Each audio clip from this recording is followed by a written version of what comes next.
Hello guys, welcome to my channel Keya blogs.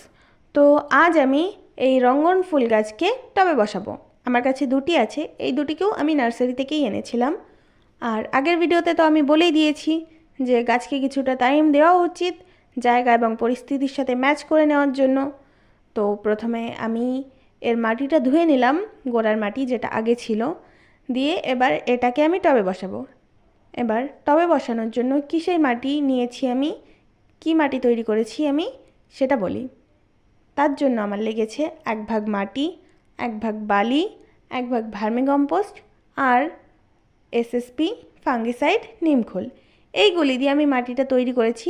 দিয়ে তারপরে এই যে দেখতে পাচ্ছ আমি এরকমভাবে বসিয়ে দিয়েছি। তারপর এটাকে বসানোর পরে এতে আমি হিউমিক অ্যাসিড দিয়েছি জলের সাথে গুলিয়ে, গোড়ায় জলের সাথে গুলিয়ে হিউমিক অ্যাসিড দিয়ে দিয়েছি। আর পরের ভিডিও কিসের ওপর লাগবে সেটা অবশ্যই কমেন্টে বলো। আরও জানার জন্য লাইক ও সাবস্ক্রাইব করে জুড়ে থাকো আমার এবং আমার চ্যানেল কেয়া ব্লগসের সাথে। দেখা হবে নেক্সট ভিডিওতে। Bye bye guys.